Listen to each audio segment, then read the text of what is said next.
Good morning, friends, and welcome to Volpe Creates show number 33, I think, for July 7th, 2026. I'm with baby girl, who's sitting in my lap right now, taking a little nap. And unfortunately, the news of the day is not very positive, which I guess another, unfortunately, has been the case for most of the games and tech industry for several years now. As some of you know, I also do a podcast called the Sandbox.space podcast, which recently, side note, we have gotten onto the Apple Podcasts and Spotify podcasts. So if you're interested in that, you can find that, the Sandbox.space weekly podcast. We also have the videos up on YouTube. It's a video podcast. So feel free to check that out. But that's more on the sort of game developer side. And for many of the weeks for that podcast, I guess we do it Wednesdays at noon Eastern time, stream it live and everything. But lots of negative press. And unfortunately, today, well, you know what? Before we do that, let's do something a little positive.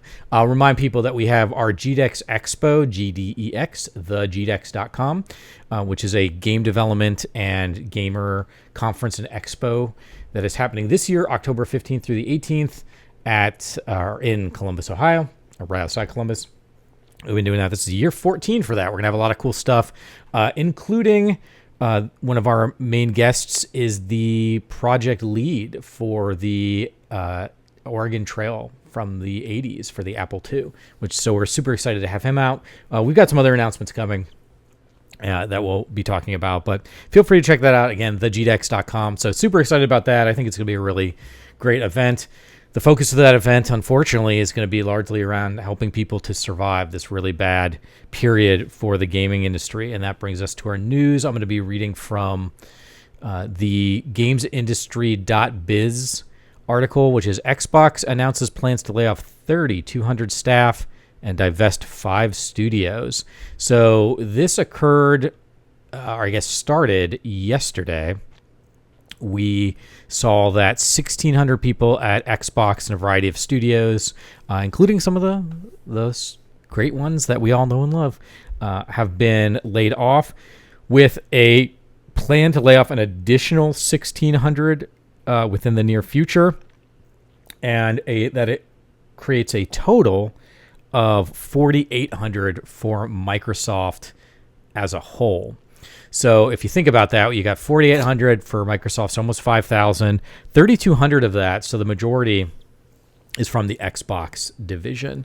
I know several people that are either directly laid off or impacted by this. And it includes, do you want to get down? And this baby girl. That includes, us. Like, we've worked on some projects with Microsoft. We typically work with Microsoft and Xbox as partner sponsors for GDEX, and as of right now, they are not committed to any sponsorships. I have a feeling with this news that the odds of GDEX getting any support from Xbox and Microsoft is going to be very slim to none. And that really sucks.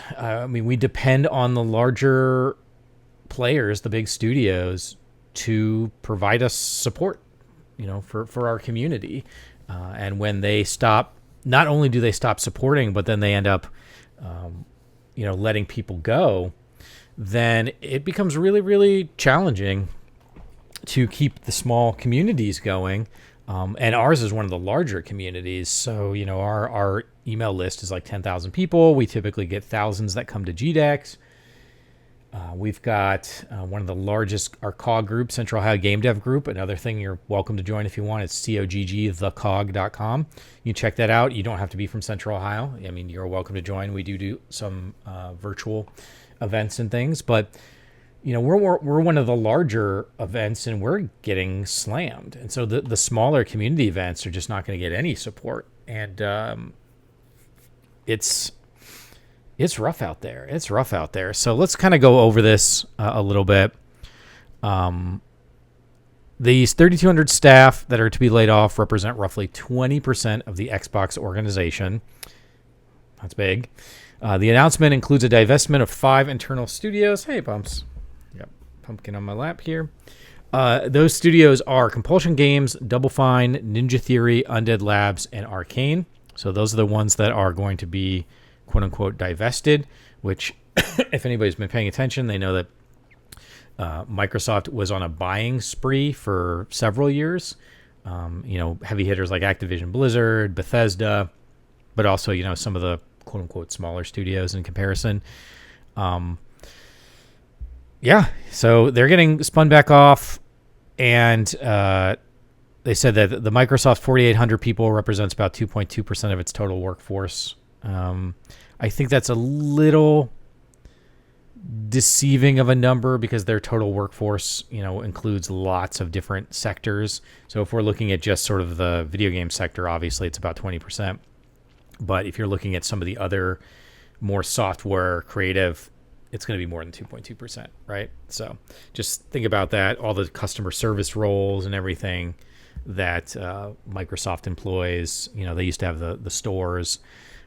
So all of that would count. But anyway, so Compulsion Games and Double Fine are being spun out as independent studios under their original ownership. So that's interesting. Along with their IP, their catalogs, and quote-unquote runway for their next games. So they're going to be their own separate entities that I guess Microsoft is still going to have primary ownership in, if not total ownership. But they're going to act independently outside of the Microsoft brand. And I'm going to get into a couple things. No, Pumpkin. I'm going to get into a couple things in a second. Sorry, she was about to lean against the microphone. I didn't want to go flying off the desk here. I know, sweetie. But there are a lot of moving pieces to this. So we'll go over to those details in a second here. But Ninja Theory and Undead Labs have entered into terms for new ownership and funding to continue development on Sensu and State of Decay 3. So I'm to read that those two studios are going to be bought out by someone other than Microsoft, which could be good. I don't know it doesn't say who's interested in purchasing them. I've never played the Sensua games. It's always been on my list. I want to because they sound cool, and I don't really play State of Decay. So personally, I don't have any strong connections to either of those properties. But if those studios, it sounds like if those studios aren't able to find the funding, that they may be at risk for closure. So we'll see on that. And then we've got... sorry, I'm trying to battle a cat here. And then we've got Arcane. It's begun consultation proceedings in France to review potential strategic options, which I guess is a part of the French employment legislation. So it also sounds like they're trying to be sold off, and they're not quite sure what that is going to look like or anything. So, Pumpkin, please be careful. Please be careful, sweetie. Okay, then it also says there reductions will be made in other units, including Activision, Bethesda, ZeniMax, Blizzard, King, Mojang, Xbox Game Studios, in line with Sharma's, the new CEO's previously announced strategy of shifting, quote unquote, shifting investment to focus on higher priority projects. Not sure what that means. Microsoft is like, sorry, I got something like cat hair in my eye. Microsoft is like the king of corporate speak. They managed to say a bunch of words that don't mean anything, which I think is just probably indicative of the whole reason they're struggling to begin with. Microsoft has never struck me as a corporation that's really interested in the creative process. I think that they are so large and they have so many of their internal processes that people have to work through. And I know a lot of people that work at Microsoft, I've talked to them, that they just can't really function as sort of these independent creative entities. So let's see. Sharma clarified that no publicly announced first-party games are being canceled as a result of this. Okay. So the changes alongside structural changes inside of Xbox organization, Mojang and King. Oh, I should mention this is by Sophie McAvoy, who I think does some really good work over at GamesIndustry.biz on the business side of things, which is predominantly where I tend to focus a lot of my thoughts outside of the creative, obviously. Let's see. Oh, Pumpkin, stop. Most consistently, let's see, the changes come alongside changes inside the Xbox organization. Mojang and King, the most consistently successful arms of the Xbox games empire, which again is interesting to me. You know, that Mojang and King, I mean, you're looking at Minecraft, you're also looking at a lot of the mobile games and the free to play and microtransaction-y kind of things. They're now reporting directly to Sharma. Xbox corporate VP of product services Dave McCarthy, who's been in the role for 8 years, has left the business, and Helen Chang, who previously oversaw Minecraft, has been put in the newly created role of Xbox COO. Sharma said that Chang's role for the first time would include end-to-end P&L responsibilities across content, hardware, platform, and services. Okay. This is something I found interesting. The COO position marks a change from the company's previous structure, which saw many teams, studios, and functions operating independently of one another. Now, I'm going to go into more detail on that in a second, because there's sort of like two prongs to that. So the first is like the efficiency one, right? Like if you have all these studios that are doing all this crazy stuff, that are working on, you know, tons of different projects, and they have to talk to different people, it can be very difficult to create an efficient system, you know, an efficient company or group of companies, we'll say efforts, initiatives, when you have all of that sort of oversight. And I know for sure, I just said this, that Microsoft is an incredibly bureaucratic company, institution. So that makes sense. But then the other thing is the flag, the red flag that goes off in the back of my mind is that I don't think that Microsoft is suffering from having more oversight and bureaucracy. So when I see that, that's my first concern, is like, okay, well, now you're going to pull all of these studios and teams into this giant well, whereas some studios function better when they can just be an isolated unit that creates the products or games that they're good at creating.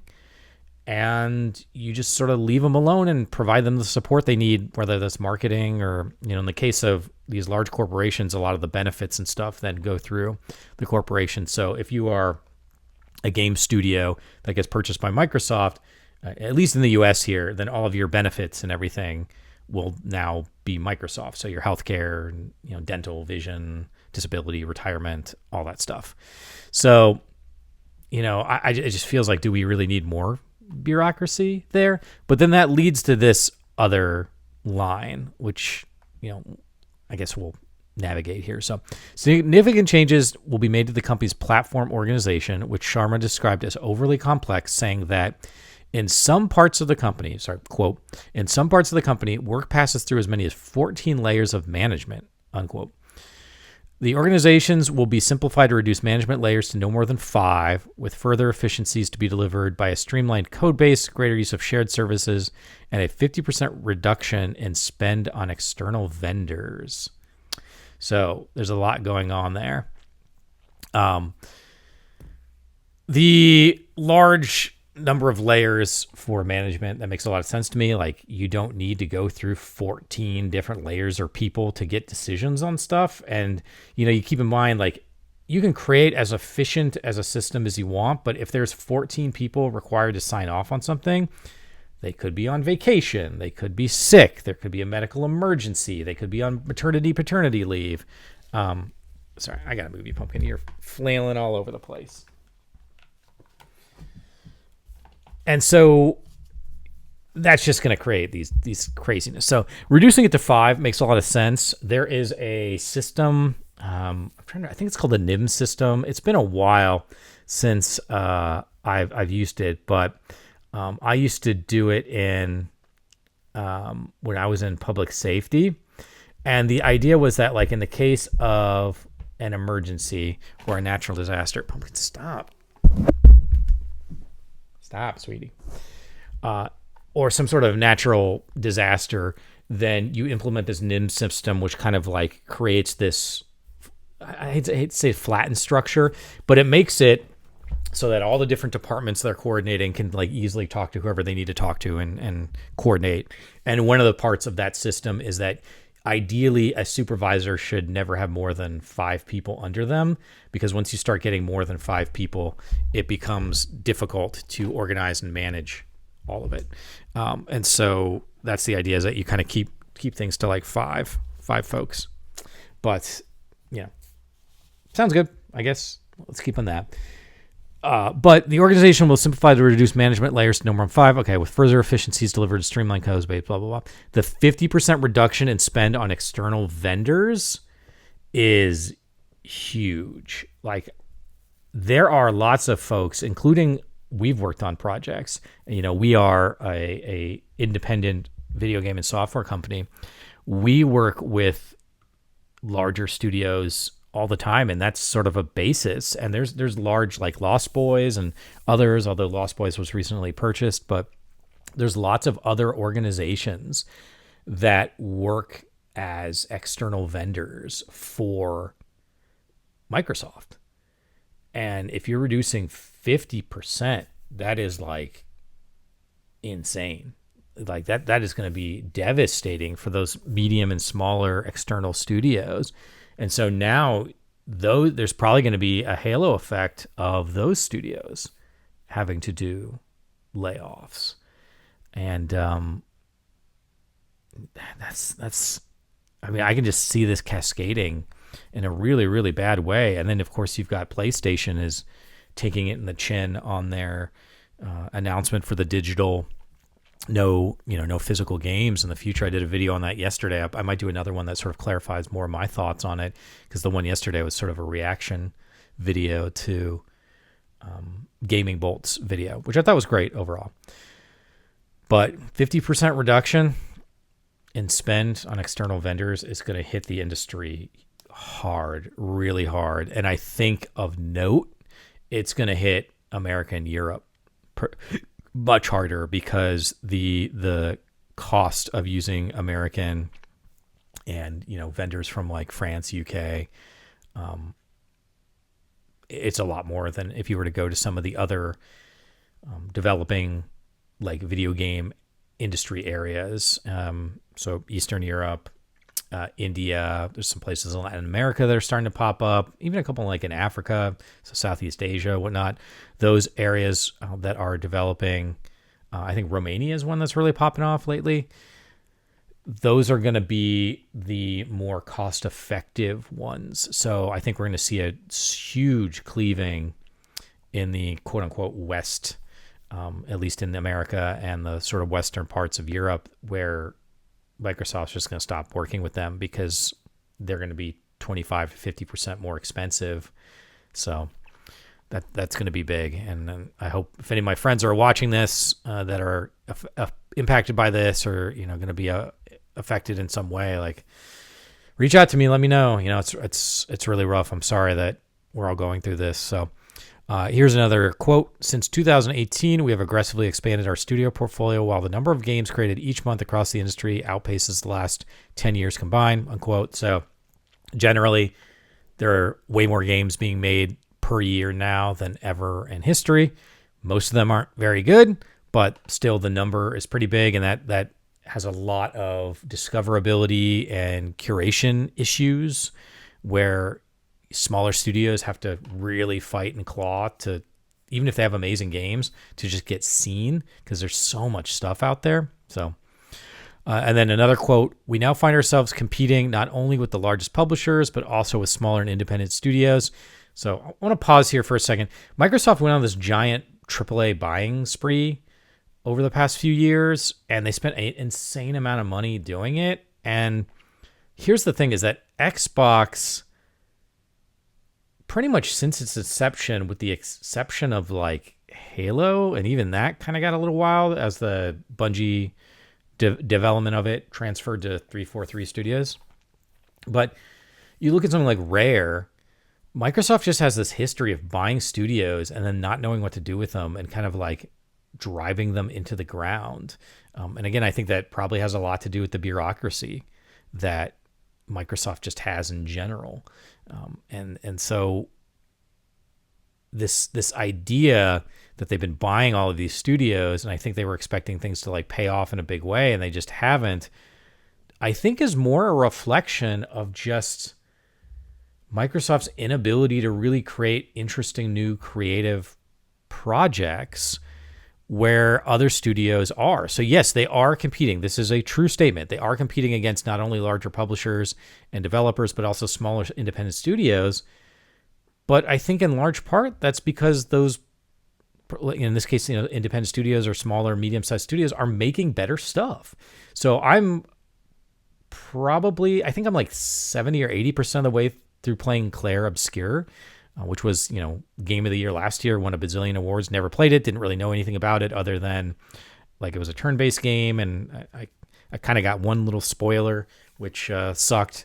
But I started playing that and I'm working my way through beating it. And that game is great. And that was made by, a relatively speaking smaller studio to what Microsoft is doing. And that game is friggin' awesome. And so you've got all of these studios that are really pushing the creative end.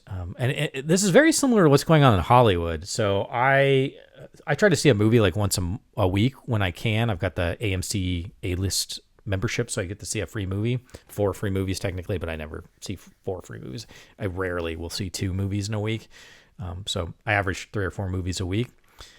And I'll go with my friend and we'll watch a movie. And this year, by and large, the movies that have, for me, have been the best movies that have left an impression on me, that I've found interesting and want to keep thinking about and talking about, are all kind of like smaller stuff. I mean, the most recent one, the most recent one I watched was the Jackass movie, and that was a lot of fun. But the most recent one that really stuck with me was Obsession, done for $750,000 by Curry Barker and his team, and him and his colleagues are like YouTube creators. So he's got, I think it's A Bad Idea, I think is the name of the YouTube channel, if I remember correctly. And like, we've seen this throughout all of time. Hollywood just doesn't seem to get it. Xbox doesn't seem to get it. PlayStation right now is showing they don't seem to get it. But if you focus on creating interesting, fun, heartfelt, authentic, genuine experiences, people will come to them, and they don't have to have huge budgets. I know video game budgets are getting out of control these days. I don't know what the budget was for Claire Obscure, but again, that game is great. I don't know. I guess I can look it up with the power of the internet. Let's look it up. Budget for Claire Obscure. Less than $10 million. Development of a core team of around 30, plus some extras, I would assume, for, voice actors and maybe some independent contractors and stuff. So it's near AAA quality. I think there's, it's a little rough around the edges in certain ways, particularly around some of its animations and its facial work. But all in all, the game is amazing. It does great stuff. It's a lot of fun. And so, what else have we had? We had Backrooms come out this year that I think did decently. And then there was another, Iron Lung, which was a Markiplier joint, came out. And so, just focus on creating really solid stuff. And I think the issue is when creative efforts become part of like this assembly line production of needing to create content to stay afloat. It's just, so with something like Obsession, it just crossed $400 million.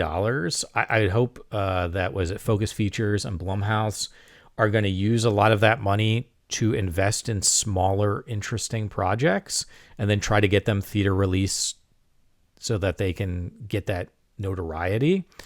I'm also a really big believer. I had this conversation with one of our partners at our accelerator, and he moderately listened to me, but I think that there is a opening right now for somebody, a platform, an app, or whatever, to create a authentic, real discoverability platform for video games where, maybe you spend $20 a month and you get access to a handful of games every month that are selected by somebody and are considered, by them to be good games, like games worth playing. I do a video game like book club. It's a game club where I do a new game every month, and I try to find like the best games I can that I think are going to be really cool. So feel free to check that out or hit me up if you're interested. But discovery for great video games is hard because there's just so much stuff out there these days. Anyway, where was this?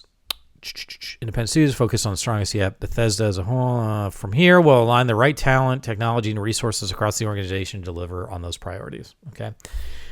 Let's see. Oh, that was from Braff. I think I jumped ahead. Yeah, Bethesda CEO Jill Braff, about the overall Xbox reset, quote, reflects the realities of our industry and business, unquote.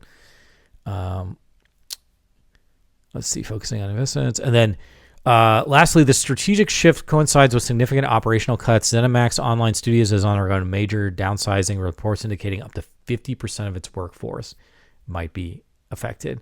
I have a friend who worked at ZeniMax for quite a while, and she recently is no longer there within the past year.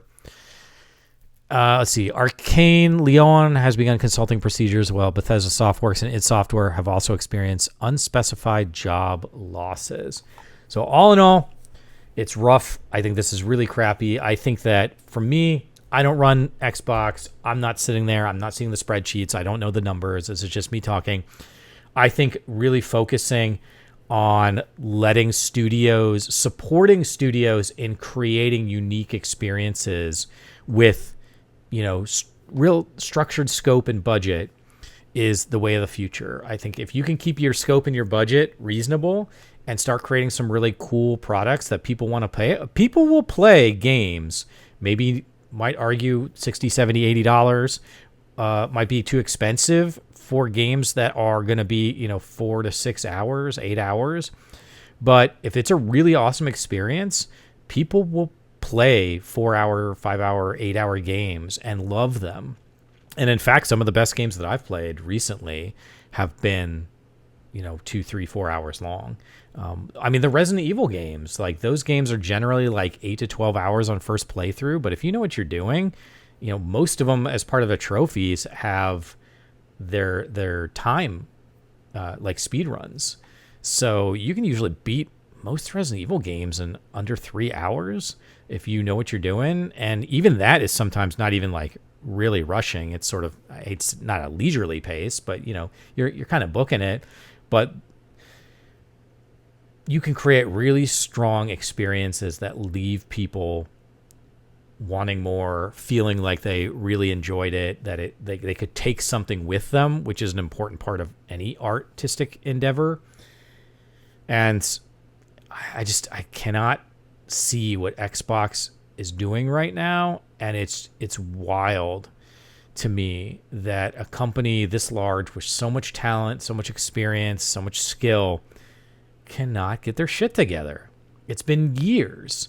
And I said this in another video, and I said it in my class actually this week, but I think Xbox's bad decision with the Xbox One and their E3 announcement, they just have not been able to climb back from that.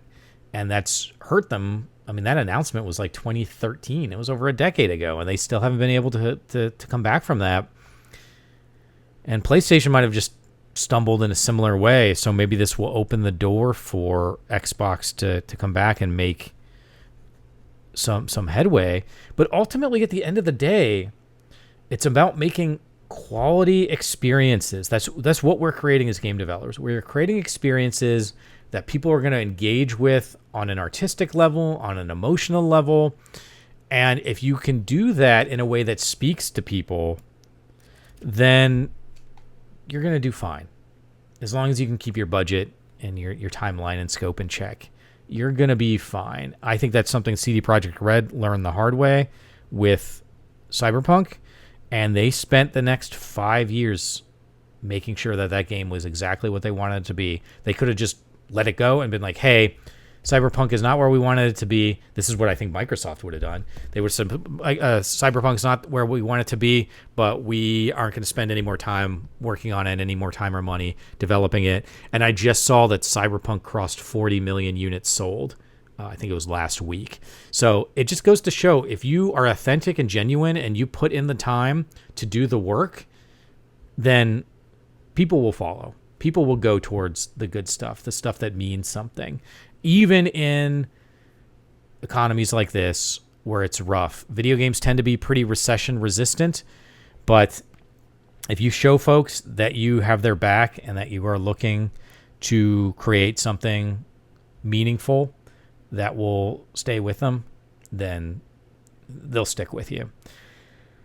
That's my thoughts on the situation. We'll keep an eye on this Xbox thing or any other layoffs that are happening in the industry and where that goes. It's just really unfortunate. Yeah, this is happening, and I think it's a shame when the big companies, who I will remind you are still exceptionally profitable, when they throw everybody out, under the bus, out with the dishwasher, whatever metaphor you want to use. I think it's really, really unfortunate, and it is going to make the industry significantly worse.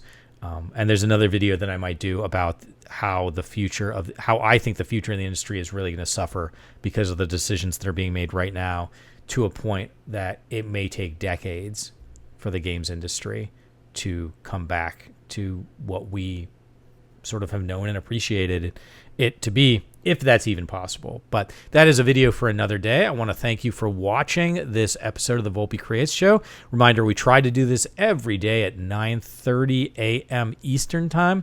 So feel free to join us on Twitch if you want to be there for the live stream. And then, of course, you can go to my Volpe Creates YouTube channel and check that out. So anyway, I hope you all are having a lovely day. If any of you are impacted by this news, then I'm really sorry. Feel free to reach out to me, and I'll see how I can help. I've got a lot of connections and ways that I may be able to assist in some way. But for now, I hope you all have a wonderful day, and I'll see you tomorrow.